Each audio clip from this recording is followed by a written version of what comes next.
말씀 나누겠습니다. 로마서 64번째, 로마서 6장 10절에서 11절까지의 말씀입니다. 함께 봉독하시죠. 그의 죽으심은 죄에 대하여 단번에 죽으심이요 그의 살으심은 하나님께 대하여 살으심이니 이와 같이 너희도 너희 자신을 죄에 대하여는 죽은 자요 그리스도 예수 안에서 하나님을 대하여는 산 자로 여길지어다. 아멘. 자, 죄에 대하여는 죽은 자요 그리스도 예수 안에서 하나님 안에, 이게 역격이거든요. 하나님 안에서 산 자. 이게 오늘 설교의 핵심입니다. 저에게 산자 하면 떠오르는 노래가 있습니다. 앞서서 나가니 산자여 따르라. 임을 위한 행진곡. 서슬퍼렇던 5060 시절에 입에 달고 살던 운동가. 그래서 저는 서울대에 이렇게 떠올리면 이 노래밖에 생각 안 나요. 그 노래 속에서의 산자는 인간 보편의 평등, 평화, 자유, 행복, 공평 등에 관심을 갖고 그것들을 성취하기 위해 행동을 내놓을 수 있는 사람, 이걸 세상이 산자라 그래요. 사람다운 사람 되기. 그래서 모두가 살기 좋은 사회, 그러므로 행복한 나라, 이렇게 홍익인간, 널리 인간을 이롭게 하는 그런 홍익인간을 향해 달리는 의식 있는 사람들을 이 사회는 산자라 불러요. 그런데 오늘 본문을 보면 성경은 십자가에서 죽었다가 살아나신 그리스도 예수와 그 안에서 함께 죽었다가 살아난 자들, 그들을 산자라 그래요. 세상에 대해서 죽었다가 하늘로 산 자들이거든요. 그렇게 해서 그들은 이 세상에서 나간 사람들이 되는 거예요. 그래서 그들은 이 세상을 살기 좋은 곳으로 만드는 것에 힘을 쓰는 것이 아니라 이 세상에서 그냥 현상들을 통해 진리를 읽어내는 사람들로 살아요. 성경은 그들을 산자라 그래요. 그러니까 성경은 이 세상 사람들이 산자라 부르는 자들을 죽은 자라 그러고 이 세상이 죽었다고 판단하는 자들을 산자라고 부르고 있는 거예요.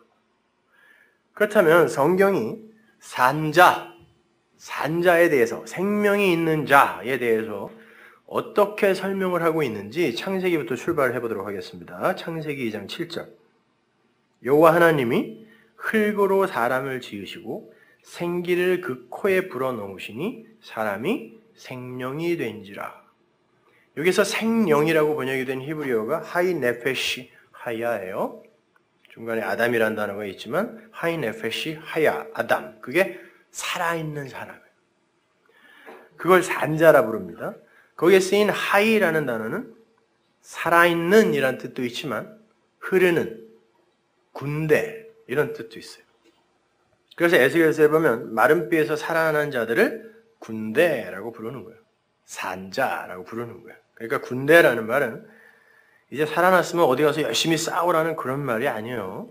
살았다라는 말이에요. 주의 군대, 무슨 군대가 이런 오합지졸이 다 있어. 그리고 하야는 동사인데 그 하야 동사의 명사형이 여호와예요. 여호와는 우리 성경에 나오는 하나님의 세 이름 중 하나예요. 나중에 자세하게 설명해 드릴 기회가 있겠지만 여호와는 구원을 이루시기 위해 구원을 받으시는 하나님이 여호와예요. 성도는 그 안에서 그리스도로 옷을 입게 된다는 사실이 여기에 이미 암시가 되어 있는 거예요. 그래서 산자의 이름이 하이 네페시 하야예요. 창세기 1장에는 엘로힘이라는 하나님의 이름이 나오고 2장과 3장에는 여호와 엘로힘, 엘로힘 여호와라는 이름이 나와요. 그리고 뒤에는 그냥 여호와라는 이름만 나옵니다. 다 달라요.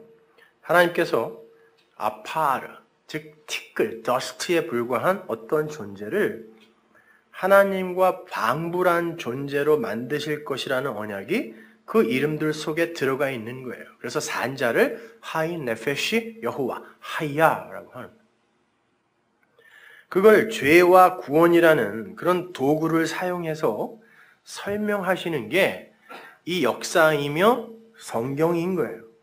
그렇다고 그 이름들이 곧 하나님의 실체는 아닙니다.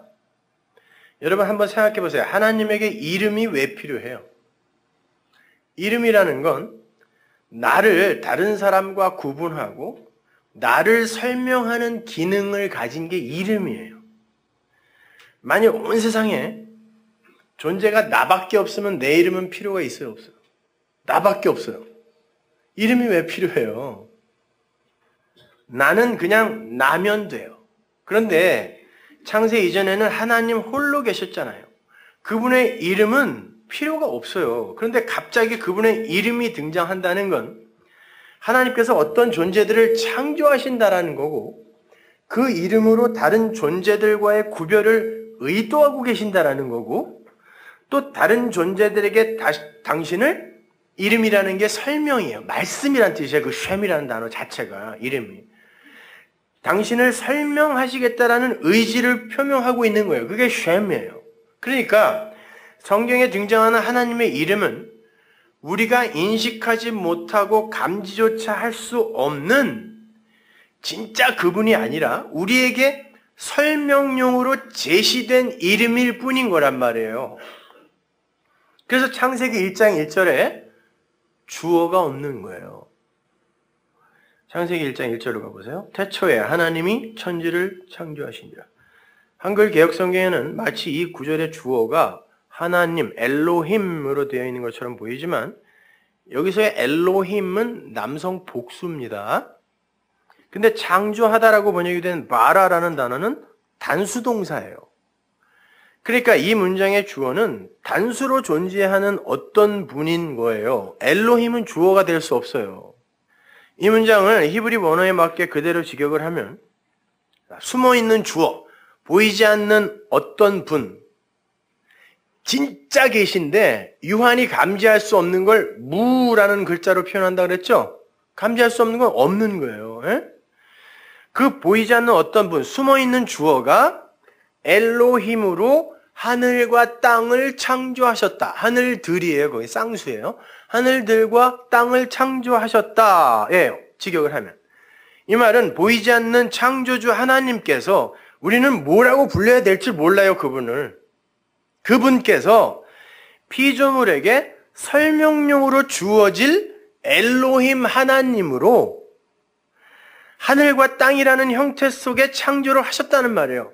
그러니까 하나님이라는 그분, 없음이라는 그분은 무라는 그분, 그러나 진짜 계신 그분은 이 유한에게 설명이 될 수 없기 때문에 설명용 하나님 엘로힘이 하늘과 땅이라는 것으로 천지라는 걸로 창조됐다는 그 말은 하늘과 땅, 천지가 그 하나님을 내용으로 담고 모형으로 창조가 되었다라는 그런 말이에요. 하나님께서 엘로힘이라는 하나님을 창조했다는 그런 말이 아니라 설명용 하나님이신 엘로힘 하나님을 설명하기 위해 하늘과 땅으로 시작을 하셨다는 거예요. 보이지 않는 하나님은 유한에게는 절대 포착이 안 돼요. 그래서 포착할 수 있는 그런 어떤 엘로힘이라는 하나님을 우리에게 이렇게 하늘과 땅으로 주시는 거란 말이에요. 태초에라고 번역이 된 그 베레시트, 성경의 첫 단어가 베레시트예요. 태초에. 그 베레시트는 파자를 하면 히브리어는 원래 자음밖에 없잖아요. 베이트, 집이란 뜻이에요. 성전이란 뜻이에요. 이게. 문자에는 다 뜻이 있거든요. 그러니까 빌딩, 거기서 나온 거죠. 집, 성전. 두 번째 글자 이게. 그리고 레시, 이게 시작, 머리예요. 그리고 알레프가 뭐라고 했어요? 하나님, 사람, 소 이런 뜻이거든요. 그래서 소를 성경이 많이 이제 재료로 소재로 써서 설명하는 거예요. 그리고 쉰, 이게 분석이에요. 되새김, 분석. 그리고 요드, 이렇게 된 거 있죠? 이렇게. 점처럼 된 거. 그 요드가 편손이에요. 손으로 펴서 이렇게 주다. 그리고 타오가 맨 마지막 자인데, 그래서 완성의 표거든요. 그래서 히브리어는 이 맨 처 알렙부터 타오까지 전부 이렇게 이야기를 담고 있어요. 그래서 하나님으로부터 시작해서 완성으로 끝나요. 글자 자체가. 그러니 어떻게 하나님을 안 믿어요? 히브리어는요, 성경을 글자 하나하나 파자를 하잖아요. 그 글자 하나가 다 복음이에요. 은혜예요. 그리고 그 문장이 복음이고 성경 전체가 또 다 은혜예요. 복음이에요. 그런데 또 이 자연이 그걸 그대로 담고 있네? 그러니까 어떻게 하나님이 안 계시다고 할 수 있냐고. 몰라서 그런 거지. 그러니까 이 문장을 히브리 원어에 맞게 그대로 직역을 하면 이런 거죠. 보이지 않는 어떤 분, 그러니까 성전의 시작, 그 머리이신 그 하나님이 그 하나님을 잘 설명을 함으로 해서 시간 안의 존재들에게 손을 펴서 넘겨주는 완성의 표. 이게 뭐예요? 성경이잖아요, 이게. 그리고 그게 역사예요. 그래서 천지라고 하는 거예요, 이거를.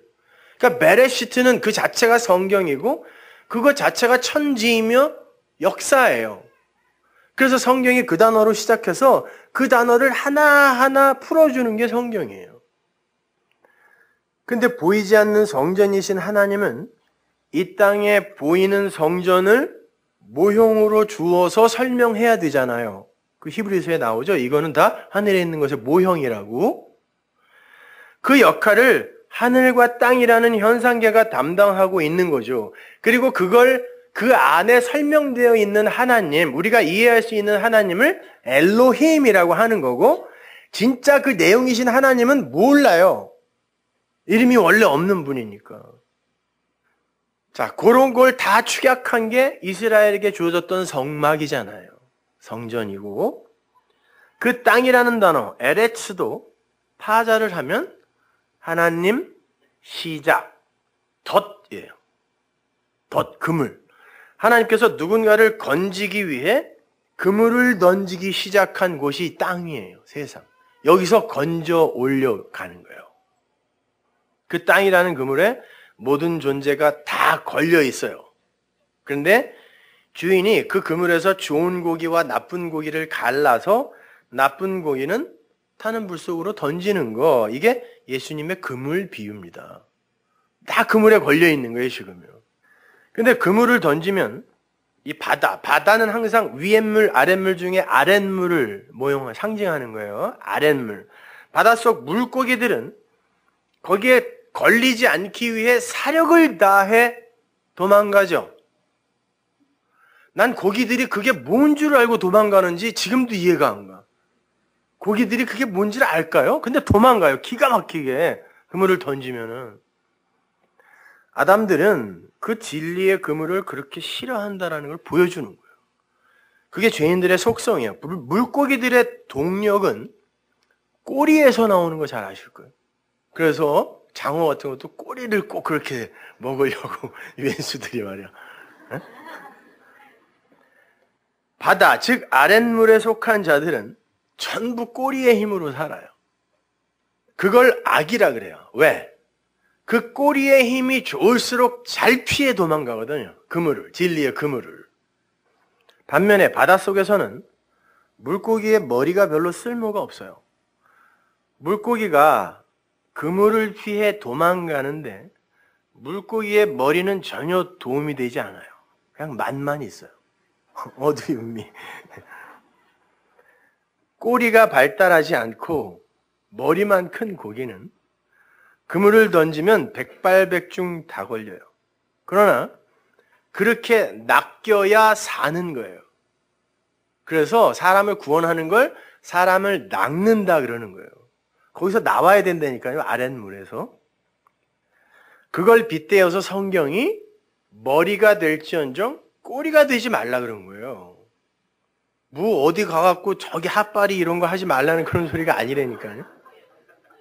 고지론 주장하는 놈들이 꼭 요거 갖다 그렇게 써먹죠. 머리가 될지언정 꼬리가 되지 말라. 머리는 누구예요? 예수예요. 예수와 연합된 자가 돼야지 니들이 바닷물, 아랫물, 세상에서 꼬리, 니들의 힘으로 도망다니다 보면 진리에 절대 못 걸린다는 뜻이에요. 그런데 그러한 아랫물, 그 땅 속에 부정한 물고기들, 이게 다 물고기들. 성경에서 물고기는 부정한 거예요. 난태생. 그건 다산, 다그라는 단어가 다산, 알로 많이 물고기 알 얼마나 많이 났는지 보셨죠? 그거 생육과 번성은 하나님이 예수 안에서 완성하시는 건데 우리가 우리의 힘으로 인간의 힘을 자랑하겠다고 생육 번성하는 걸 낙으라 그래요. 그게 죄거든요. 그래서 부정하다 그래. 난태생은 다. 근데 모든 그 짐승들이 다 난태생이에요, 사실은요. 엄마가 애를 태 속에 갖고 있다가 양수가 터지죠. 그거 알이 깨지는 거예요, 여러분. 그래서 모든 인간을 다 부정하다 그러는 거예요. 그래서 그 난태생들은 다시 나야 되는 거예요. 그래서 부정한 것들은 그걸 거듭난다라고 하는 거란 말이에요. 뭐 박혁것의 주몽, 김수로 얘네만 알에서 난 게 아니라 여러분 다 알에서 나온 거예요. 난태생이에요. 그걸 부정한 거란 말이에요. 그런 물고기들, 부정한 것들이 이 바다에서, 저주의 바다에서 꼬리의 힘을 뺏기고 진리의 그물에 걸리기 위해서는 예수가 그들의 머리가 돼야 꼬리의 힘이 빠지는 거예요. 그래서 진리이시며 말씀이신 예수님을 교회의 머리라고 한 거고, 예수님께서도 십자가를 지시기 전에 내가 머리 둘 곳이 없다고 한 거예요. 왜? 교회가 완성이 돼야 예수가 머리로 앉을 수 있는데 아직 십자가 이전이니까 예수님이 머리로 앉을 곳이 없었다라는 그런 말이에요. 집두절도 없었다는 게 아니라. 여러분 그 당시에는요. 여러분 그 웬만한 기술을 갖고 있는 사람은 중산층 이상이었어요. 예수님도 꽤 잘 사셨다니까요. 여러분이 괜히 미루어 추측해서 제자들도 다 잘 살았어요. 그래서 부자 이야기할 때 제자들이 그럼 우리도 못 가나 그런 거예요. 여러분 조그만 조각배에서 그물 던질 수 있어요? 없어요. 그들이 그물을 던졌다는 건 선주였다는 거예요. 그때 당시에 선주는요. 굉장한 부자들이었어요. 근데 그거 버렸다고 천만의 말씀. 예수님 십자가에서 죽자 베드로가 고기나 잡으러 가자 그랬어요. 그 배 안 버리고 어디에다 짱 박아놨다가 그거 다시 가지고 고기 잡으러 간 거라니까. 부자였어요 그들은요. 뭘 알아야 설교를 하지. 그렇게 예수님이 머리예요. 교회의 머리란 말이에요.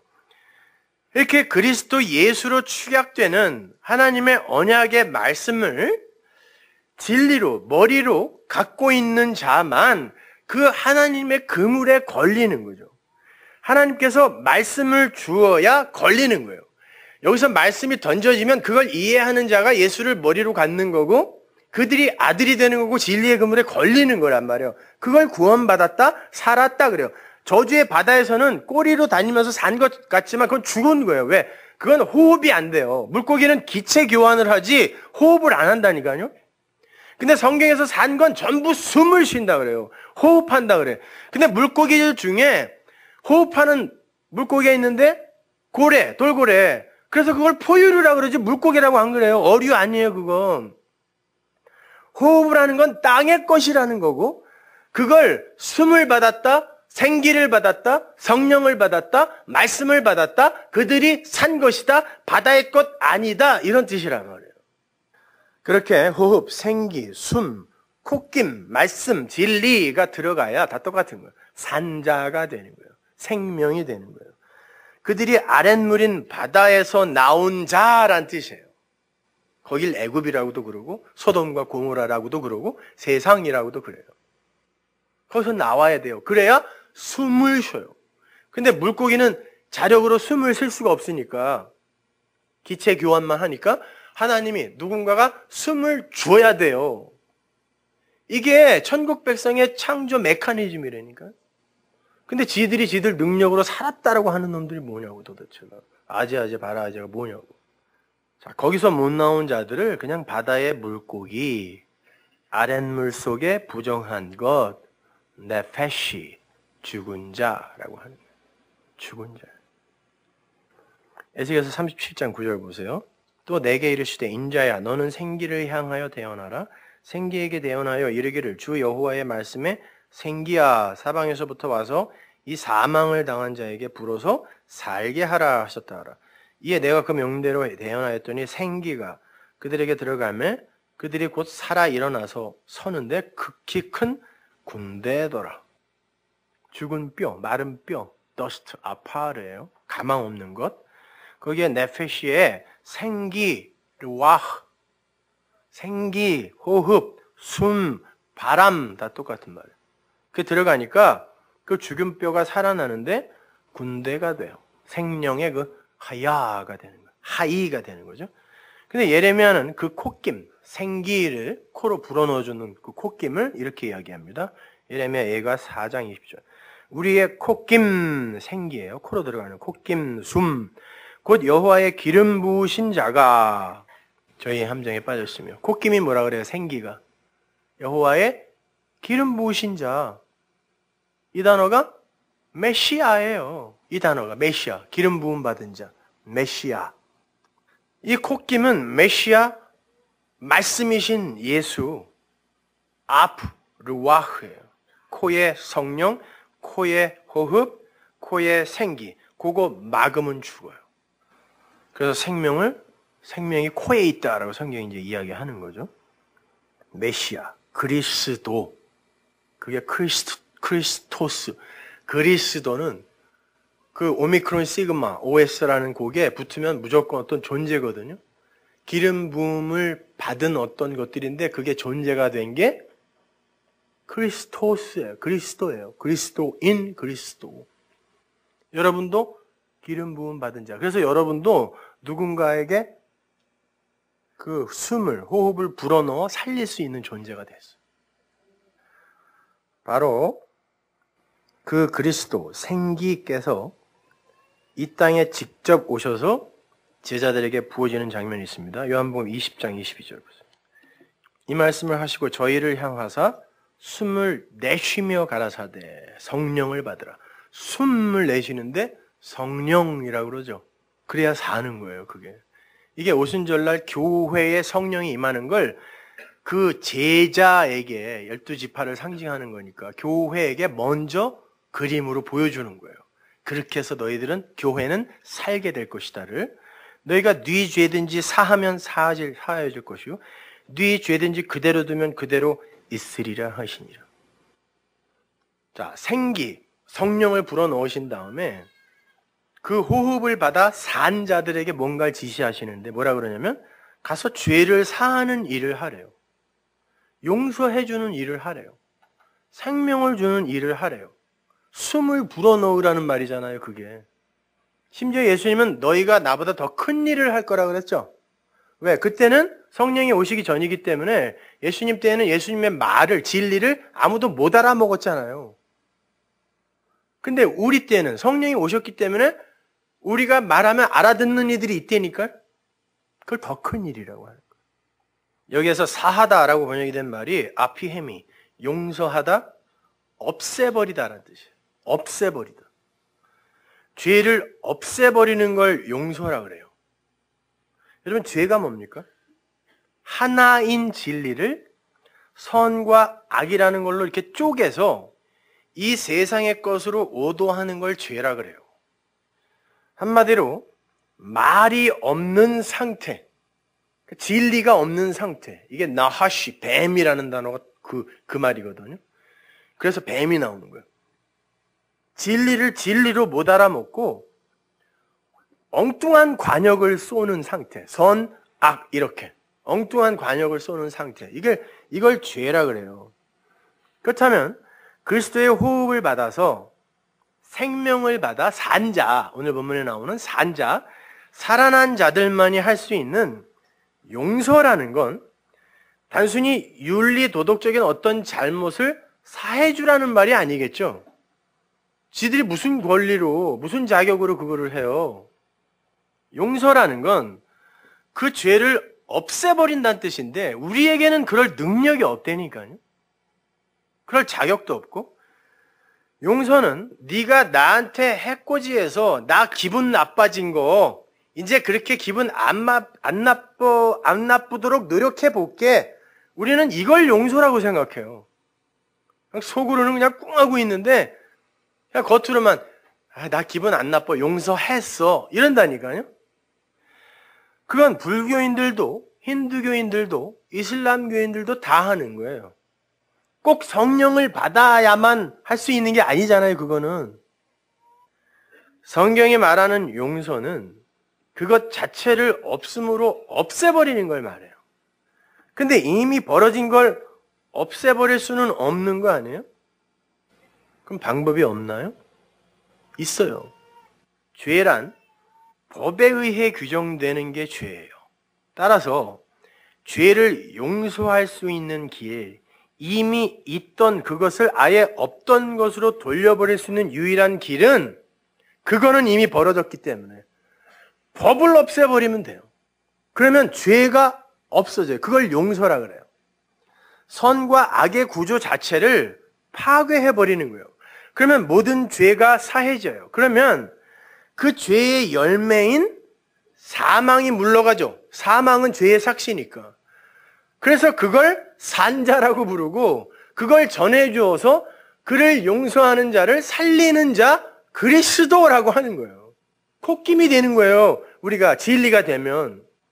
근데 그 일이 언제 일어났어요? 그리스도가 호흡을 성령으로, 숨을 성령으로 불어넣자, 말씀을, 진리를 불어넣자 그 일이 일어나는 거예요. 자, 영은 뭐라고 했어요? 요한복음에서. 내 말이 영이요 생명이다 그랬으니까. 거기서 영이 성령이에요. 중성으로 그려져 있잖아요. 말씀, 하나님의 말씀, 그 진리, 그 진리를 올바로 깨닫는 순간 그는 선과 악의 법에서 자유롭게 풀려나게 되고 그 즉시 용서를 할 수 있는 자가 되는 것이며 하나님은 그것만 하늘에서 인정해 준다는 뜻이에요. 숨, 콧김, 메시아, 그 말씀, 진리에 의해서 선과 악이라는 법에서 벗어나 거기에서 용서를 받고 그 용서를 또 누군가에게 전해주는 그것만 하나님이 인정한다는 거예요. 그런데 그 용서는 나에게서 가장 먼저 일어나야 돼요. 나를 용서할 수 없는 이들은 절대 너를 용서할 수 없어요. 왜? 그 용서라는 진리를 전해줄 수가 없기 때문에 그래요. 내가 용서받지 못하면, 나에게 용서받지 못하면. 그래서 예수님께서도 우리가 우리에게 죄 지은 자를 사하여 준 것 같이 우리의 죄를 사해 주세요 라고 기도하라고 그런 거예요. 이 말은 1차적으로 눈에는 눈, 이에는 이의 법칙, 이게 율법이잖아요. 그래서 살인한 자는 반드시 돌로 때려 죽여야 돼요. 율법에 의하면. 그런데 그 구약이 파괴된 게 은혜의 신약 시대잖아요. 그 법에 의해 일어났던 심판이 이제는 은혜로 용서되는 시대가 되었다라는 선언이에요. 그래서 우리가 우리를 살인한 자도 은혜로 용서할 수 있어요. 구약에서는 죽여야 돼요. 이게 선이에요. 구약에서는. 율법에 의해 죽여야 된다니까. 근데 우리가 우리에게 죄 지은 자를 그렇게 은혜로 용서해 줄 수 있는 시대가 된 것처럼 우리가 그렇게 용서받았군요를 아는 거. 그런데 그 안에는 그보다 더 깊은 진리가 복선으로 숨어 있어요. 예수님께서 제자들과 당신을 우리로 묶죠. 예수님이 우리의 머리가 되신 형국이에요. 그러니까 이 주기도문은 그리스도 예수와 제자들이 우리라는 한 몸으로 묶이게 되었을 때 일어나는 현실을 설명하는 거란 말이에요. 그렇게 예수가 성도의 머리로, 호흡으로, 생기로, 콧김으로, 우리로 연합이 되게 되면 죄인인 육신이 그리스도로 옷 입혀지는 거잖아요. 그러니까 수요일날 빠지지 말고 오시란 말이에요. 한 주라도 빠지면은 그 다음 주 걸 못 알아먹는다니까요. 그렇게 소멸되어 버리는 거란 말이에요. 예수로 우리가 옷 입으면. 그래서 속옷, 겉옷 이야기가 성경에 나오는 거예요. 예수님이 겉옷으로 우리에게 입혀져야 그래서 속옷을 주면 뭐 겉옷 이야기가 나오고 그러는 건데 그건 다음에 얘기해 줄게요. 그렇게 하나님의 언약에 의해서 그리스도와 나가 우리가 되면 그를 묶던 법이 사라지고 모든 더러운 것이 없음이 되는 거예요. 그 상태를 용서라고 하는 거예요. 법이 없어진 상태. 근데 이 역사 속에서 그 진리의 현실이 어떻게 이해되어질 수 있어요? 진리의 말씀에 의해서만 이해되어지기 때문에, 깨달아지기 때문에 진리의 말씀을 듣는 그 자만이 용서와 관계 있는 자가 돼요. 그걸 생기, 호흡, 영 이런 걸로 다른 걸로 이렇게 설명하고 있을 뿐이에요. 그러니까 이런 겁니다. 여러분이 하나님의 언약도 모르고 우리의 처음 자리 인식도 제대로 되어 있지 않던 죽은 자의 자리에서 하나님의 은혜로 진리를 복음으로 받아요. 그 전에는 선과 악의 율법 구조 속에서 자신의 행위나 됨됨이에 의해 자신을 평가하잖아요. 근데 자기 자신은 자기가 누구보다 잘 알아. 아무리 사람들에게 깨끗한 척, 순결한 척 해도 지는 지가 어떤 존재인지 안 되니까요. 그래서 절대 자기를 용서할 수 있는 사람이 없어요. 이 세상에 단 한 사람도 없어요. 근데 진리가 깨달아졌어요. 내게서 법이 사라졌구나라는 진리가 이해되어졌습니다. 예수님이 율법이 되셔서 십자가에서 죽어버리셨기 때문에 나를 정죄할 법이 없어져 버렸어요. 신호등이 있을 때는 신호 위반이 위법이 되지만 신호등 자체가 없어져 버리면 신호 위반이라는 죄 자체가 없는 것이 되는 것처럼 그런 상태가 된 거예요. 그때 나는 과감히 나를 넌 자유야 하고 용서할 수 있는 거예요. 그게 진리를 깨달았다라고 하는 거예요. 바로 그 깨달음이 없는 자는 하늘에서 용서한 자 아니다가 이 세상에서 용서해라. 그래야 하늘의 하나님도 널 사하신다. 이야기하는 거예요.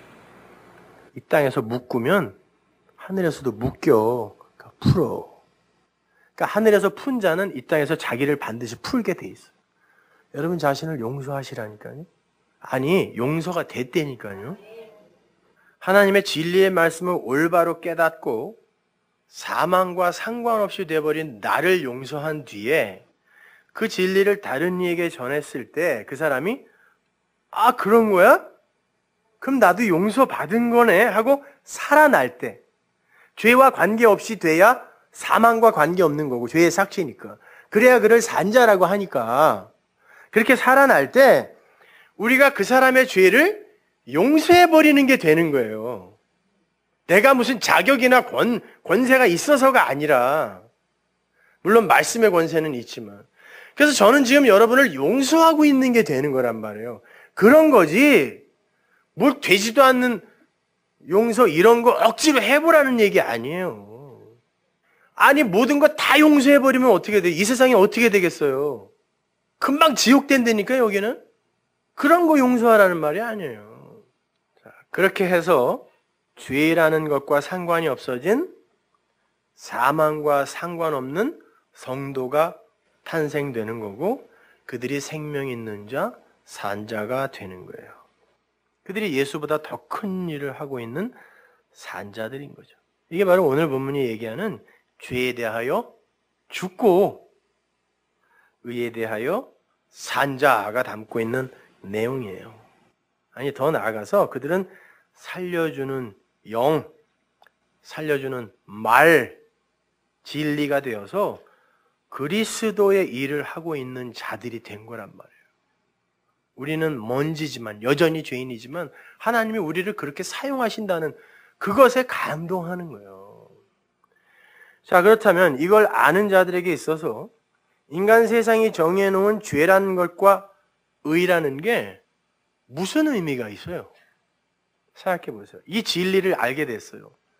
악과 선이라는 게 이 진리를 안 자들에게 무슨 의미가 있냐고. 거짓과 진실이라는 게 무슨 의미가 있어요? 어차피 모든 것이 보이는 모든 게 보이지 않는 진리를 설명하기 위한 하늘과 땅, 위의 것과 아래 것이라면 그것 자체가 뭐 그리 가치가 있는 거냔 말이에요. 선악의 법에 묶여있는 자들에게는 그게 대단히 큰 거지. 그러나 진리인 하나 안에서 그걸 하나로 묶어내는 자들에게 그게 무슨 가치가 있냐고. 그래서 진리 안에서는 선과 악이 하나고 거짓과 진실이 하나며 더러움과 깨끗함이 하나고 어둠과 빛이 하나가 될 수 있는 거예요. 한마디로 진리는 현상계에서 벗어나 버리는 힘을 갖고 있단 말이에요. 그래서 용서가 되는 거예요. 아무것도 아닌 게 되는 거예요. 예를 들어 볼게요. 먼저 여러분에게 여쭤볼게요. 가짜는 뭐고 진짜는 뭐예요? 사람들은 루이비뚱은 가짜고 루이비통은 진짜라 그러죠. 나이카는 가짜고 나이키는 진짜라 그래요. 근데 재밌는 건요, 그 짝퉁인 루이비뚱과 나이카는 진짜인 루이비통과 나이키를 정확하게 흉내내고 있어야 돼요. 안 그러면 그냥 다른 상품이지 가짜라고 안 그래요. 근데 세상은 그렇게 진짜를 그대로 흉내낸 그걸 가짜라고 하는데, 가짜 맞아요. 그렇다면 하나님이 보기에 루이비통과 나이키는 진짜예요? 하나님이 보시기에. 아까 우리 창세기 1장 1절에서 봤잖아요. 이 세상 모든 보이는 현상계에 있는 것들은 진짜인 그 무로 존재하는 어떤 걸 설명하기 위해 가짜로, 모형으로 이 세상에 잠시 생겨난 거란 말이에요. 그러면 이 세상 모든 건 다 뭐예요? 가짜, 환상이라 그래요. 그래서 환상이 뭐예요? 잠깐 보였다가 없어지니까 환상이지. 그러니까 이 세상은 영원한 게 아니라 여기를 환상이라 그러는 거예요. 그걸 꿈이라 그러는 거예요. 여기를 영원하지 않기 때문에. 루이비통, 나이키도 가짜예요. 진리를 아는 사람에게 있어서는요. 보이지 않는 진짜를 설명하기 위한 모형으로서의 가짜니까. 따라서 이 현상계의 모든 건 다 가짜예요. 심지어 여러분이 신주단지 모시듯이 심장 가장 가까운 곳에 대고 다니는 성경도 가짜예요. 앞뒤 다 끊어서 요거만 또 이야기하면 안 돼요. 그 속에 담긴 하나님이 진짜예요. 그걸 하나님으로 진리로 못 풀으면 그거가 가짜라니까요. 그냥 로고스라니까. 그거는 그릇이에요. 그거는요. 성경 속에서 그 진짜를 읽어내지 못하는 사람들은 전부 가짜를 읽고 있는 거고, 가짜를 연구하고 있는 거고, 가짜를 신앙하고 있는 거예요. 그렇다면 이제 참과 거짓을 한번 살펴보자고요. 참은 뭐예요? 성경에서 참은 항상 알레테이아인데 그 단어가 진리란 뜻이에요. 그러니까 참은 진리밖에 없어요. 진리 아닌 모든 건 다 거짓이에요. 따라서 성경 안에서 진리를 발견하지 못한 사람에게 있어서 성경은, 표피적으로만 보는 성경은 전부 거짓말이 되는 거예요. 그 거짓말을 전하는 자들을 거짓 선지자, 거짓 사도라고 하는 거고, 적 그리스도라고 하는 거예요. 진짜 말, 진리를 설명하는 자를 크리스토스라고 하는 거고, 적 그리스도는 그리스도와 반대되는, 그게 아니라 비슷하게 흉내내는 게 적 그리스도예요. 엔타이 크라이스트. 그러니까 이제 가짜와 거짓은 필요 없는 거예요? 아니에요. 우리는 유 안에 있기 때문에 가짜와 거짓이 없으면 진짜를 못 알아먹어요. 그래서 가짜들이 있는 거라니까요. 여기에. 하나님이 그렇게 현상계의 가짜와 거짓을 사용해서 보이지 않는 진리를 설명하는 거니까. 가짜 성전을 모형으로 주시고, 그 안에는 그런데 하나님이 일하는 진짜 성전이 메시지로 들어가 있었잖아요. 근데 하나님은 이건 가짜다 그러고 부수라고 그래요. 근데 그 안에서 하나님을, 진리를 읽어낸 사람들이 있었다니까요. 그들에게 그건 진짜라고요. 생명나무 실과를 설명하기 위해 선악과가 필요하고, 진짜 성전을 설명하기 위해 옛성전, 율법이라는 성전이 필요한 거고, 진짜 진리를 설명하기 위해 구약의 율법, 모세오경이 필요했던 거예요. 그렇다고 그게 다 악이며 가짜가 아니라는 거예요. 이게 로마서에서 바울의 진술이란 말이에요. 율법이 악하냐? 혼방 그 전까지는 율법 가지고는 다 죽어 그래놓고 율법이 악하냐? 그러잖아요. 그 말이에요. 율법을 열심히 지키는 걸 성경이 죄라고 하고 악이라고 하지만 그건 진짜 선을 모형하는 그릇이란 말이에요. 따라서 그것이 진리를 이해하는데 조금이라도 도움이 됐다면 그것 자체는 악이 될 수 없는 거란 말입니다. 이렇게 생각해 보세요. 우리에게 밤의 광명이라고 이름 붙여진 달이 있죠. 달. 근데 그 밤의 광명은 사실 가짜잖아요. 달은 스스로 빛을 내는 게 아니니까. 달은 해의 빛을 받아서 광명의 행세를 하는 거예요. 흉내내는 거란 말이에요. 밤에 활동하는 가짜 해예요. 그걸 모형이라 그래요. 그렇게 다른 해가 있다라는 걸 설명하는 설명용 해란 말이에요. 달이 빛나는 걸 보면서 태양이 저렇게 빛나고 있구나를 알게 되는 거.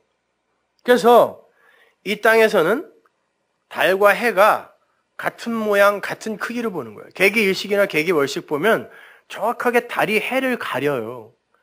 실제로는 크기가 어마어마하게 차이가 나는데 이 땅에서 일부러 하나님이 우리에게 그렇게 보여주는 거라니까요.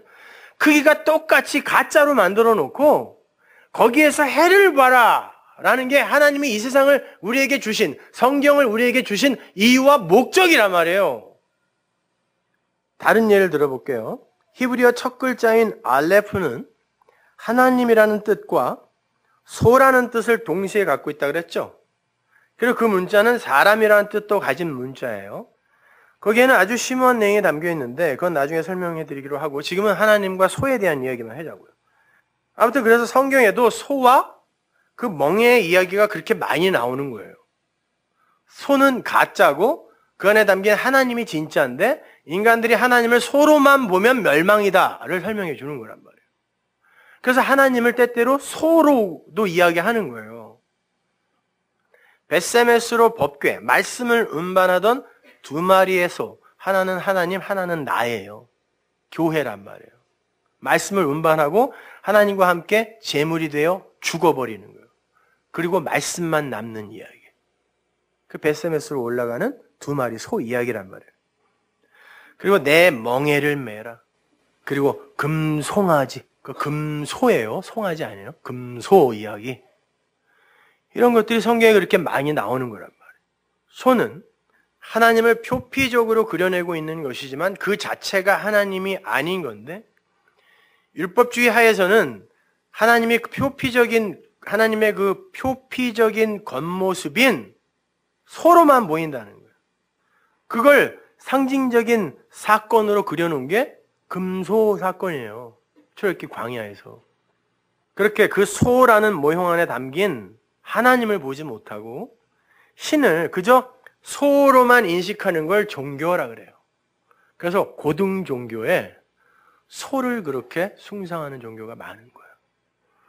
절간에 법당 외벽에 보면 소 그림이 많죠. 시무도예요, 그게요. 진리를 찾아가는 10가지 단계. 소. 진리를 소로 표현한 거예요. 힌두교에서도 소를 숭배하는 게 괜히 그러는 게 아니에요. 제가 지난 수요일날 말씀드렸습니다. 진리는 원래 하나님 말씀밖에 없었어요. 그런데 그걸 다른 종교들이 표피적으로 이해를 하여 잘못 오해하여 종교를 만든 거예요. 그래서 모든 종교의 경전이 성경과 싱크로율이 아주 높다고 제가 말씀드렸잖아요. 그래서 옛 선비들은 소를 타고 유유히 여행을 하는 기후행을 즐겨했고 그런 그림이 많은 거예요. 옛날 그림에 보면. 말 타고 다니는 그림은 없어요. 노자도 자신의 사상을 세상에 전파하려 하다가 대적들에게 막혀서 안 되겠다 싶었을 때 소 타고 어디로 사라졌습니다. 장자도 항상 제자들에게 소처럼 되라라고 무의자연의 도를 설명했어요. 소. 그렇게 고대 시대 때부터 사람들은 소와 코끼리가 이 인도에서 이게 코끼리가 넘으면서 소가 되고 이 소와 코끼리는 같은 일을 한다 그래서 항상 진리를 모형한단 말이에요. 그 소와 코끼리를 진리를 설명하는 짐승이라고 생각해서 소와 코끼리를 숭앙하거나 숭배하는 일을 많이 했어요. 특히 힌두교에서는 소와 코끼리를 동시에 진리로 섬기면서 성경에 나오는 예수님의 기적들을 소와 코끼리의 그림으로 그려놓기도 해요. 그들의 서책을 보면 예수님의 이적과 기사를 소들이 하고 다니는 걸 볼 수 있어요. 그래서 요즘도 소에게 기도합니다. 병 고쳐주세요. 복 주세요. 이렇게.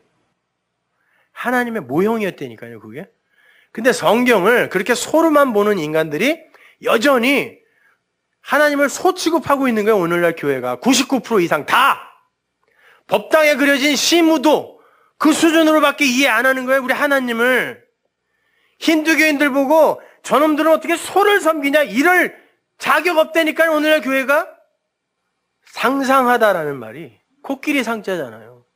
석가모니가 야, 장님 코끼리 만지듯 하지 마.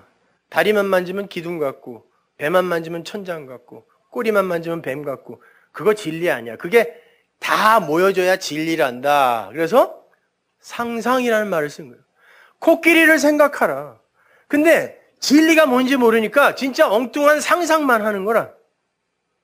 소가 뭔지를 생각하라. 그게 성경을 묵상하라는 말이에요.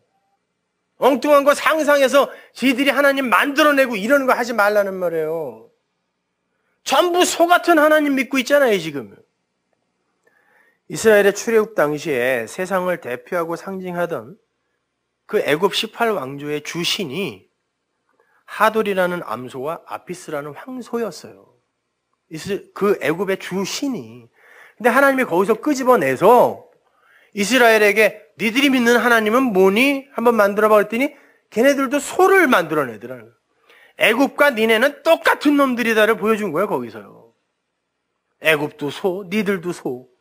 나는 그냥 어딜 가든 음매구나. 나를 위한 하나님. 그 풍요의 신이거든. 그렇게 소는 보이지 않는 하나님, 진리이신 하나님을 설명하는 모형이에요. 그건 심판의 대상이며 저주의 대상이에요. 그 소는 죽어야 돼요. 그래서 율법의 돌판이 그 앞에서 깨진 거예요. 엘리사가 진리를 쫓아갈 때 소를 죽여버리고 태워버리고 먹어버리고 하고. 그처럼 소는 가짜예요. 그러나 진짜인 하나님을 담고 있는 그릇이에요. 그래서 소도 필요해요. 그러나 그 소는 제물로 죽는 소란 말이에요. 그리고 하나님으로 다시 살아야 돼요. 반드시 진리 안에서. 자, 그럼 보잔 말이에요. 힌두교인들이 보는 소는 그저 소지만 저는 그 속에서 하나님을 읽습니다. 여러분도 그 소를 보면서 그 안에 있는 하나님을 읽어요. 진리가 뭔지 이제 알았으니까. 우리는 그 소 속에서 하나님을 상상한단 말이에요, 진짜. 그렇다면 그 가짜인 소가 나쁜 겁니까? 아니란 말이에요. 있어야 된단 말이에요. 그래서 이 세상이 지금 있는 거예요, 이 가짜가. 진리를 알지 못하는 이들에게는 우상이요, 가짜요, 악한 거요, 마귀가 될 수 있지만 진리를 아는 자들에게 있어서 그것들은 보이지 않는 것들의 모형일 뿐이에요. 그래서 그 둘은 하나라니까요. 그래서 그걸 용서라고 하는 거예요. 나에게 아무것도 아닌 게 되는 거라니까. 진리를 설명하는, 모형하는 어떤 것이니까. 그래서 나에게서 선과 악이 다 수용이 되는 거예요. 그게 선악체계에서 벗어난 거란 말이에요. 악하게 살란 말이 아니라.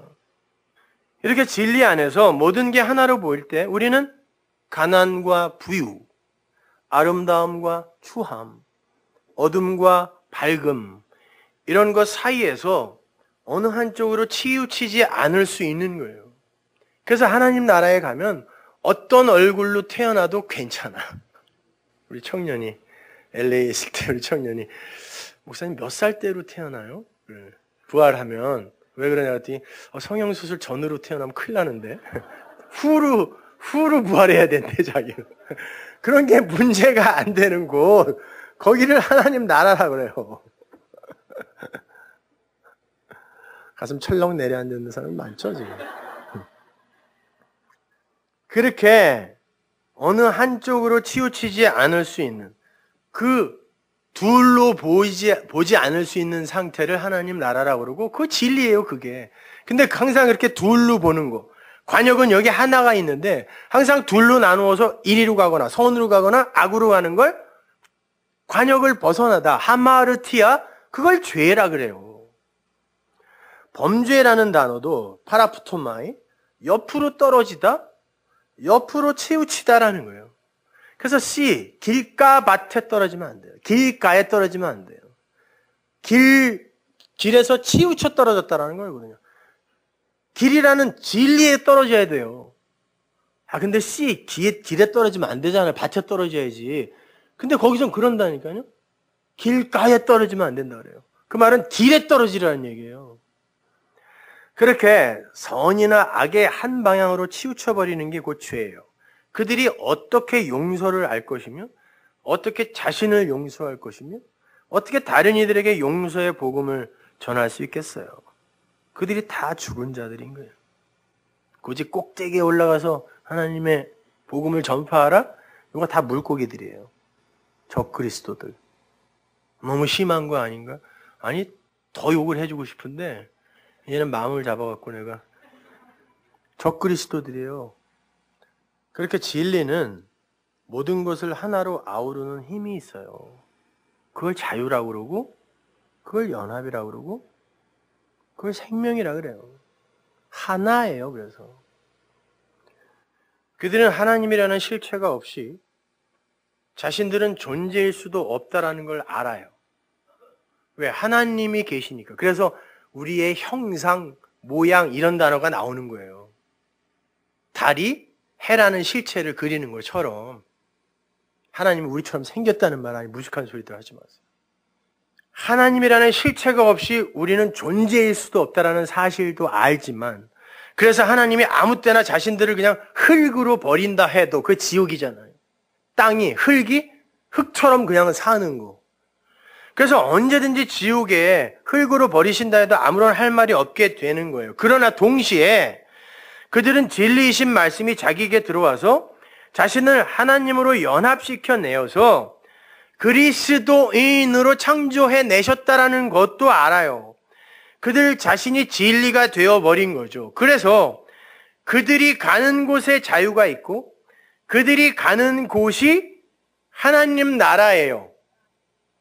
그래서 진리가 된 성도는 지옥에 안 가는 게 아니라 여기서 자기 스스로 지옥과 상관없는 자가 되어버리는 거예요. 그가 가는 곳에 자유가 있고 법이 없어졌어요. 느껴져 이게. 자유가 있고 그가 가는 곳에 선악의 법이 사라져요.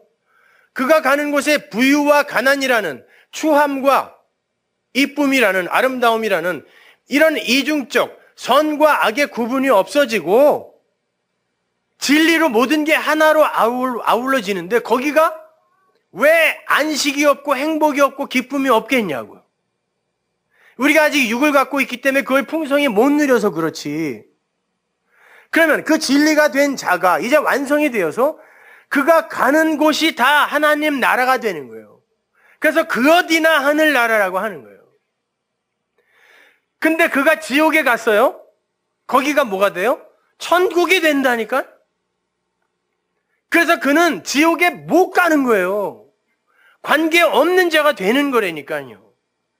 그래서 여러분이 이 세상에서 그 진리를 못 알아먹고 법에 묶인 상태로 아무리 착한 일 주렁주렁 매달고 가봐야 여러분은 그 법 때문에 흙처럼 살게 되는 거예요. 지옥이에요. 거기.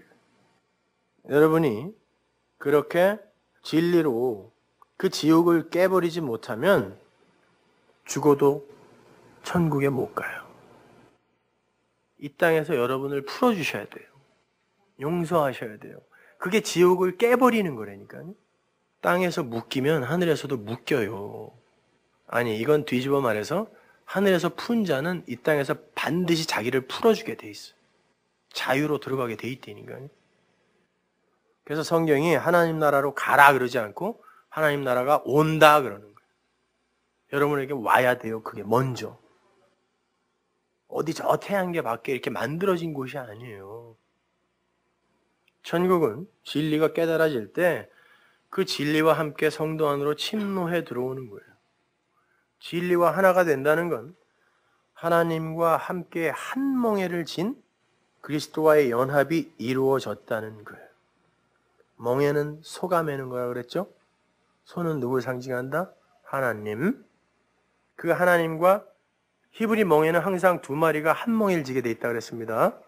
그래서 내가 진 이 멍에는 네가 여기에 끼게 되면 쉽고 가벼워. 왜? 하나님이 다 하시니까요. 그래서 쉽고 가볍다고 하는 거예요. 근데 그건 곧 나의 이 육적 존재의 가능성을 다 부정하고 멸해버리는 거기 때문에 그걸 십자가라고 하는 거예요. 그래서 예수님이 진 십자가를 멍에라고도 하는 거예요. 내 멍에는 쉽고 가볍다. 그 연합이에요.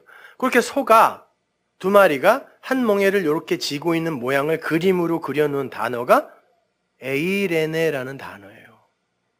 원래 문자는 다 상형 문자였으니까요. 그 단어가 화평, 평화, 평안 이런 뜻이잖아요. 에이레네가. 그걸 연합이라 그러고 혼인잔치라고 그러고 그 상태를 안식, 화평, 평안이라 그래요. 그래서 내 멍에로 들어오라 그러는 거예요. 하나님이 자꾸 내 멍에로 들어오라. 네가 지지 말라는 거예요. 그렇게 하나님과의 화평을 전하는 자들을 용서하는 자라고 하는 거고, 화평케 하는 자라고 하는 거고, 하나님과 그들을 중매하는 자라고 하는 거고, 마태복음에서 그들을 복이 있다라고 하는 거예요. 화평케 하는 자들은 복이 있나니. 하나님의 멍에로 여러분을 밀어넣는 거예요. 저는 지금 자꾸. 그들이 복이 있대요. 그들이 이 땅에서 푸는 자들이에요. 이렇게 분명 진리가 된 성도들에게 맡겨진 역할이 있어요. 죽는 날까지 죄만 짓고 가는 거 그거 사기 거짓말이에요. 맡겨진 역할이 있어요. 진리가 되면 진리를 향기로 뿜어내게 돼 있어요. 그래서 살린다니까요. 용서한다니까요. 그렇게 해서 용서돼서 하나가 된 상태를 사랑이라고 하잖아요. 그래서 남자와 여자가 사랑을 하면 하나가 되는 거예요. 성경에도 그 둘의 관계를 하나라고 하고. 그래서 그 관계가 요철이 맞는 것처럼 딱 맞게 되는 거예요. 인간의 신체 구조도 그렇게 되어 있는 거예요. 모든 게 진리를 담고 있다니까요.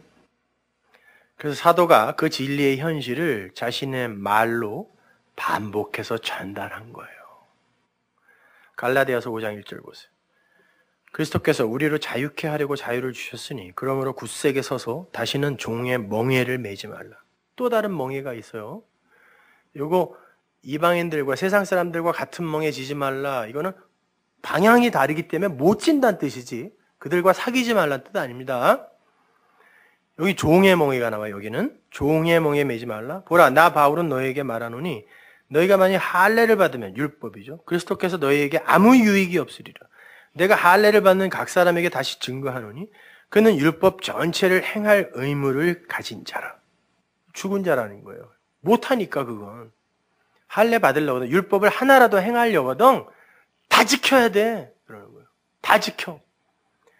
율법 안에서 의롭다함을 얻으려 하는 너희는 그리스도에게서 끊어지고 은혜에서 떨어진 자다. 이 자유가 바로 생명인 거고 그리스도인 거고 진리인 거고 영인 거고 말씀인 거예요.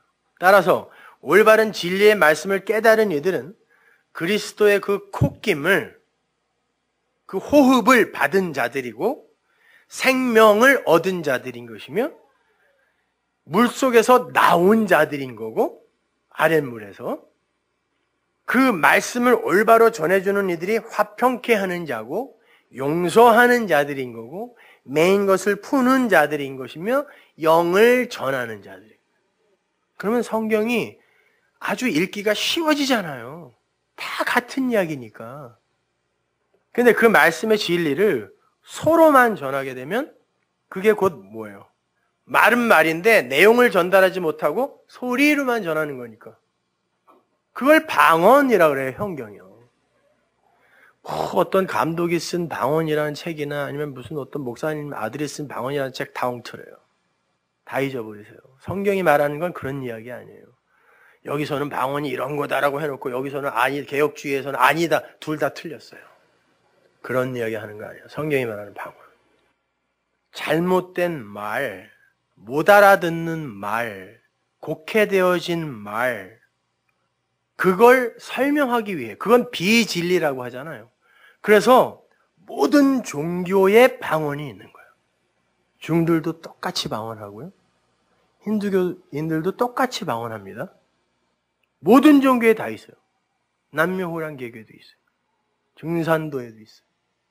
그게 하나님의 은사로 주어지는 거면 기독교회에만 있어야 돼요. 근데 절에도 방언이 있고 힌두교에도 있고 이슬람교에도 있고 그건 진리가 아닌 모든 건 기독교도 태반이 진리 아닌 걸 전하고 있으니까 그러니까 거기에도 방언이 있다니까요. 못 알아듣는 말. 아니 니들 못 알아듣는구나. 랄랄라. 그러는 거라니까요. 그래서 기독교에도 방언이 있는 거예요. 그 진리가 아닌 모든 건 다 방언에 불과하다는 걸 보여주기 위해 모든 종교의 방언을 심어놓은 거예요. 하나님이요. 그러나 그 속엔 진리인 자가 캐치해낼 수 있는 내용이 들어있다라니까요. 쉽게 말해서 방언은 껍데기뿐인 말, 로고스라고 할 수 있고, 예언은 그 방언의 내용인 레마를 예언이라 그래요. fortune telling이 아니에요. 앞에 있는 어떤 일을 이렇게 얘기해 주는 거 이거 아니라니까요. 성경에 나오는 예언은. 따라서 모든 방언, 모든 로고스에는 내용이 반드시 담겨 있어요. 하나님께서 아담에게 생기, 즉 호흡을 줬다는 건 내용을 담은 말, 호흡이 말이라며요. 말이 곧 영이요 생명이다 그랬으니까. 호흡, 성령을 줬다라는 건 진짜 참 내용인 진리, 말을 줬다는 뜻이잖아요. 말씀을 줬다는 뜻이잖아요. 그 말씀이라는 것 자체 어렵게 생각하지 마세요. 보이지 않는 어떤 하나님을 유한에게 보이는 걸로 설명하는 게 다 말씀이잖아요. 그래서 하나님을 말씀이라고 하는 거지, 말씀이 뭐야? 그런 거 고민하지 마세요. 설명하는 거란 말이에요, 하나님을. 우리 수준에 맞게. 그래서 예수님을 말씀이라 그러는 거예요. 그분이 진짜 하나님의 형상이다 그러잖아요, 사도 바울이.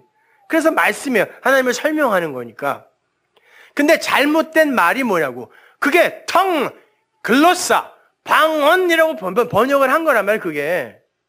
이 혀에서 말이 나오니까 모든 소리에는 뜻이 담겨 있어요. 모든 소리에. 지금 아기가 응애하는데도 뜻이 담겨 있다니까. 진리로 들어야 되니까 저거를. 고린도전서 14장 7절 보세요. 제 얘기가 아니에요. 성경이 이야기하고 있는 거예요. 혹 저나 필이죠.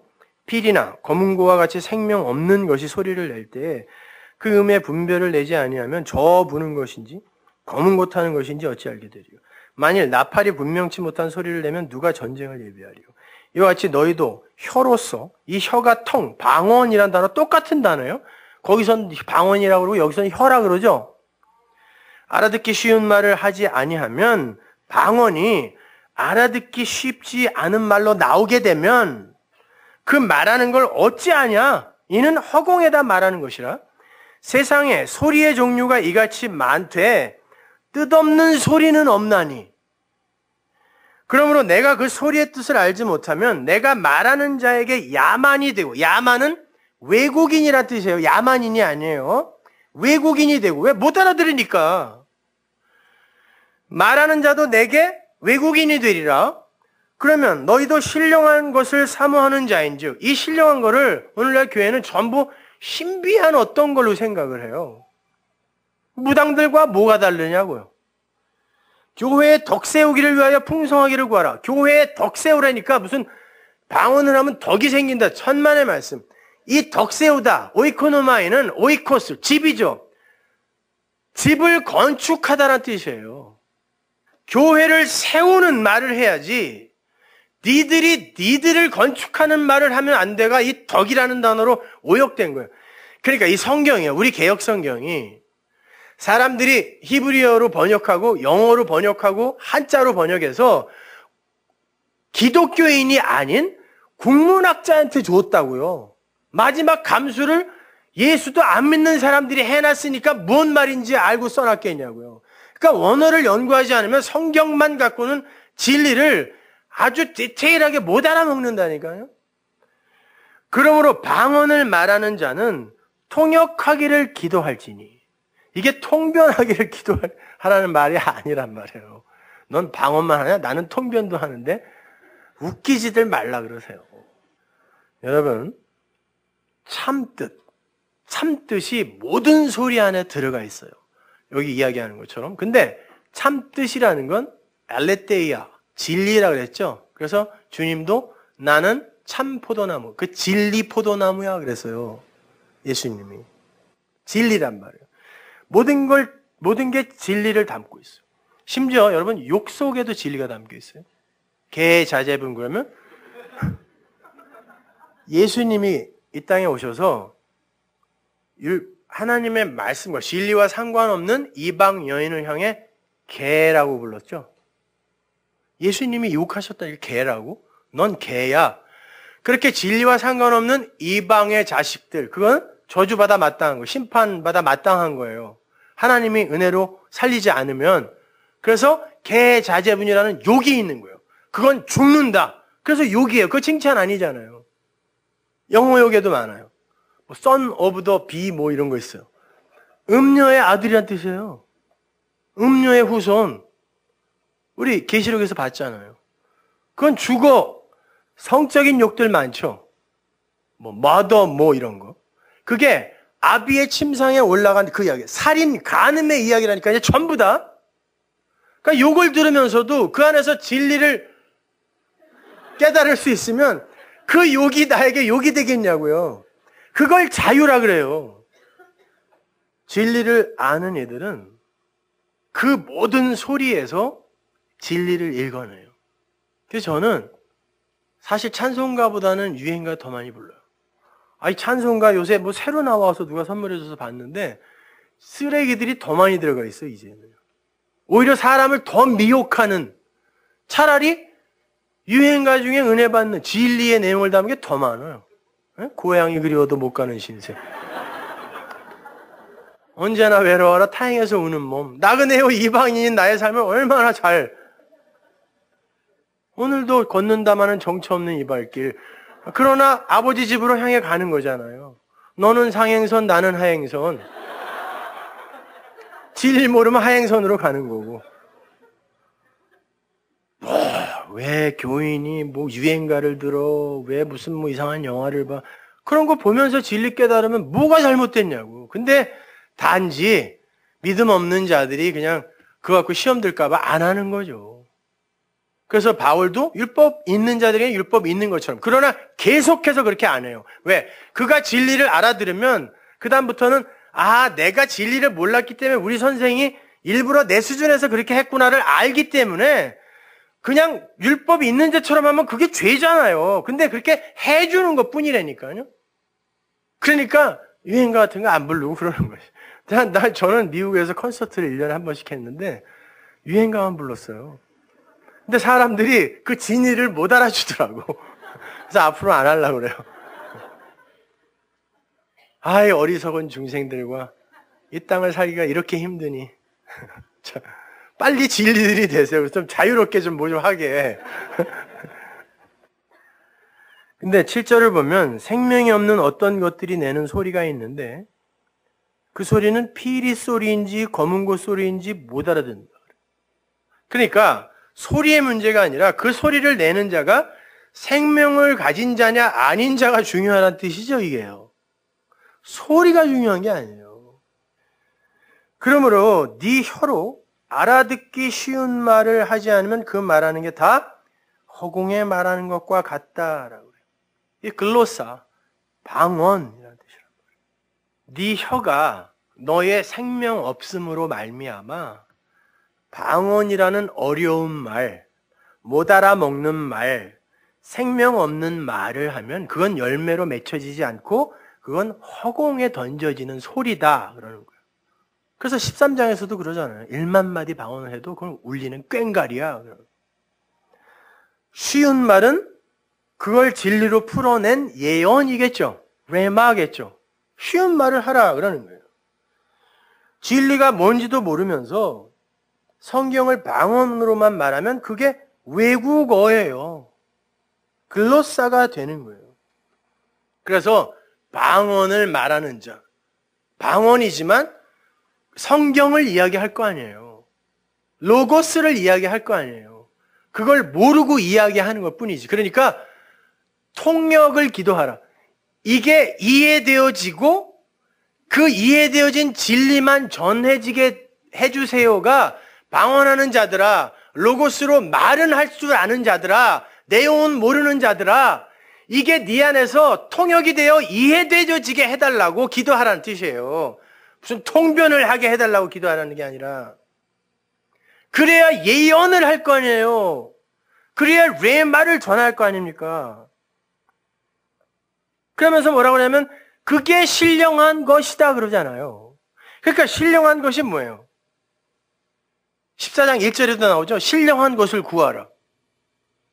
무슨 성령 집회 이런 데서 일어나는 그런 것들 구하라는 말이 아니라 방언으로 그칠 수 있는 하나님의 말씀을 잘 이해하고 통역해서 진리로 받아들여 그걸 진리로 전할 수 있게 해달라는 그게 신령한 것을 구하는 거다라고 바울이 얘기하잖아요, 여기요. 제 얘기가 아니라. 그걸 근거로 위로 올라가 보세요. 14장 4절. 방언을 말하는 자는 자기의 덕을 세우고 예언하는 자는 교회의 덕을 세우나니. 덕을 세우다. 이 오이코노미가 건축하다라는 뜻이라고 그랬죠. 방언, 로고스로 그러니까 말을 전하긴 전해요. 뭐 좋은 이야기는 하는데 그게 레마, 예언이 아닐 땐 그게 자기는 뭐를 했기 때문에 열매는 안 맺었는데 이게 자기 의로 쌓이게 되면 나를 건축하는 게 된다 뜻이에요. 그게 자기의 덕을 쌓는다예요.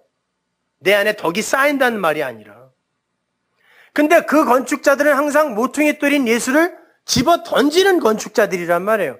그건 안 되는 거죠. 그럼 예언을 하게 되면 어떻게 돼요? 교회가 세워진다 그래요. 교회가 하나님의 성전으로 유익하게 세워진다예요. 그게 교회의 덕이 된다는 뜻이라고요. 정확히 말하면은 예언으로 통변된 방언, 이것이 성경을 방언으로 소로만 읽고 전하는 자는 자기의 건축물을 세우는 거예요. 엉터리 말을 전하는 자는 자기의 의만 건축하는 꼴이 되고, 진리를 전하는 자는 교회를 세우는 자, 참성전을 이해하고 그 참성전을 설명하는 거니까. 아, 그게 내가 성전이네요. 이게 성전으로 지어져 가는 거란 말이에요. 하나하나 벽돌들이 들어오잖아요. 여러분이 육적 성숙을 이룬다는 뜻이 아니라 교회를 세우는 자, 용서하는 자, 화평케 하는 자, 살리는 자가 된다는 말이에요. 그래서 바울이 그 다음 절에서 난 너희가 다 방언 말하기를 원하나 특별히 better than 예언하기를 원한다 그러는 거예요. 왜? 로고스로 말하는 건 다 누구나 해야 되잖아요. 그러나 그게 예언으로 나오지 않으면 그건 네 의로 쌓일 수 있으니까 이게 통역이 되어서 나에게 예언으로 오게 해주세요. 그리고 내가 예언으로, 레마로 전할 수 있게 해주세요. 이 기도하라는 뜻이에요. 방언하기를 구하라는 게 아니라. 에? 그래갖고 그냥 어떤 기도원에 가면은 순 개소리들, 왈왈왈왈, 네 소리밖에 안 들리잖아요. 개들이에요, 그게요. 뭔 소리인지 모르니까. 그게 텅이라니까요. 글로사. 진리를 알고 로고스를 던지라는 거예요. 그래서 1만 마디 방언보다 뜻을 알고 전하는 예언 5마디가 낫다라고 하는 거예요.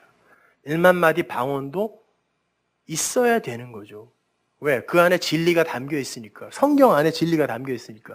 그러나 그걸 못 알아먹으면 이게 외국어, 방언이 되는 거라니까요. 그러나 없으면 안 돼요. 그래서 1만 마디 방언 괜찮아. 그러나 그걸 진리로 못 알아먹으면 개인 거죠. 그리고는 그 다음 어구가 이렇게 이어지죠. 교회를 건축하기 위한 통역이 없이 방언만 말하는 자는 예언하는 자가 아니다 그러잖아요. 그러니까 고린도서의 이야기는 방언을 해라 말어라 이런 얘기에 관심이 없어요. 아예. 진리가 담기지 않은 뜻도 내용도 모를 외국인의 방언, 그건 말씀도 아니라는 거예요. 그러니까 우리의 소리와 글로, 방언으로, 로고스를 진리로 전할 때에는 반드시 진리로 통역이 된 상태에서 전해라 라는 거예요. 그게 생명 있는 성도니까. 왜? 그게 생기, 말을 받은 자니까. 그래서 생기, 성령, 말씀, 진리를 받으면 텅을 하는 게 아니라 실제로 진리를 이야기하게 되는 거예요. 오늘날 기독교는 거꾸로 알고 있는 거예요. 그래서 사도행전 2장의 오순절 사건에서도 바로 그 방언, 글로사, 거기도 나와요. 글로사, 방언 나오죠? 성령이 임하니까 방언이 터졌잖아요. 그 글로사와 똑같은 단어가 어디 나와요? 성령, 불의 혀, 이 텅이 글로사에 똑같은 말이에요. 인간들의 방언과 불의 혀, 진짜 하나님의 불에서 나온 그 텅, 그 말이 대조가 되고 있어요. 근데 말이, 성령이 임했잖아요. 불의 혀처럼. 그렇게 임하니까 어떤 일이 일어나요? 15개 외국에서 온 디아스포라들이 이걸 어떻게 번역을 하여 자기가 자기 나라 말로 알아듣더라. 바벨론의 저주가, 바벨탑의 저주가 거기에서 텅으로 갈라졌잖아요. 못 알아듣는 말로. 성령에 의해 거기서 회복이 되는 거예요. 저주가 은혜로 회복이 되는 거라니까요.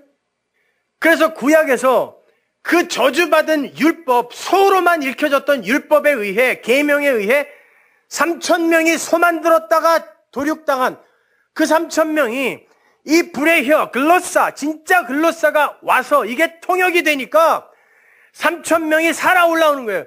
베드로가 그 불의 혀, 통을 받아서 예언으로 던졌더니, 설교를 했더니 3,000명이 살아 올라와 교회로 성전이 건축되더라.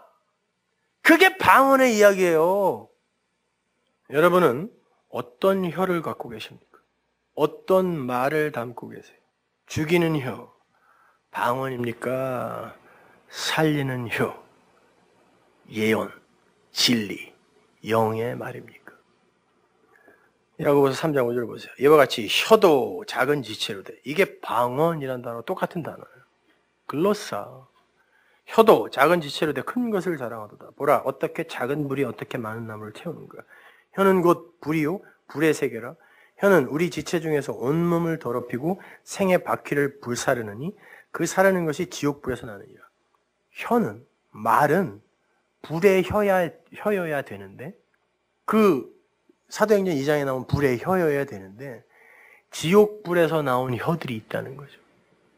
그건 멸망에 쓰이는 거라는데. 그 방언, 예언이 안 된 방언, 로고스, 거기에서만 머물러 있는 거. 그래서 주님께서 당신의 백성들에게 찾아오셔서 그 혀를, 그 말을, 그 표피적 가짜, 소를 진리로 고쳐주는 게 여러 군데 나와요. 마가복음 7장 33절. 예수께서 그 사람을 따로 데리고 무리를 떠나서 손가락을 그의 양 귀에 놓고 귀를 뚫어 침뱉어 그의 혀에 손을 대시며 하늘 우러러 탄식하시며 그에게 이르시되 에바다 하시니 이는 열리라. 그의 귀가 열리고 혀에 맺힌 것이 풀려 곧 말이 분명해지더라. 무슨 말인지 이제 아시겠죠? 말이 분명해지는 게 복이에요. 그게 사는 거란 얘기예요, 이게. 생수이신 예수가 생수를 그의 혀에다 대니 묶였던 게 풀리고 말이 진리가 되어 터져나오더라는 것입니다. 귀머거리, 벙어리. 그건 그 이야기예요. 진리를 방언으로만 듣는 자들을 귀머거리, 벙어리라 그래요. 못 들으니까 못 말하는 거. 그걸 예수님이 와서 진리로 고쳐내시는 사건이란 말이에요. 이런 것들은 다. 에바다! 열려라! 이제 제대로 듣고 제대로 말해.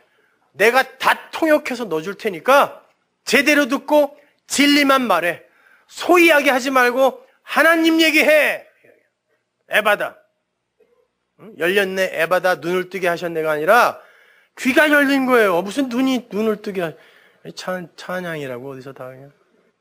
귀가 열리고 진리를 말하는 거. 법에서 풀려나 나를 용서하는 거. 하나님과 이미 같은 멍에를 맨 에이렌의 화평한 상태, 화목제가 이미 드려졌다라는 거. 이 자유, 여기서 진짜 찬송이 터져 나오는 거예요, 여러분. 하나님께서 우리의 혀, 우리의 말, 우리의 방언을 예언으로, 진리로 바꿔주세요. 그것만 복이에요. 분명하게 그 복음만 들으시고, 분명하게 그 복음만, 진리만 말하세요. 아직 분명하지 않으면 입 닫고 침묵하세요. 다른 사람 죽이지 말고. 기도하겠습니다. 하나님 아버지, 은혜를 감사합니다. 하나님, 우리에게 이런 진리의 말씀을 주셨습니다. 그 진리의 말씀은 우리의 꼬리를 잘라버리고 예수라는 머리로 우리를 함몰시켜냅니다.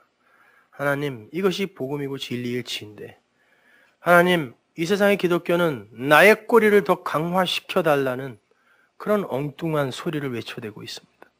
하나님, 이 시대를 불쌍히 여겨 주셔서 이 진리의 말씀이 당신이 택한 당신 백성들의 귀에 들려지게 하옵소서.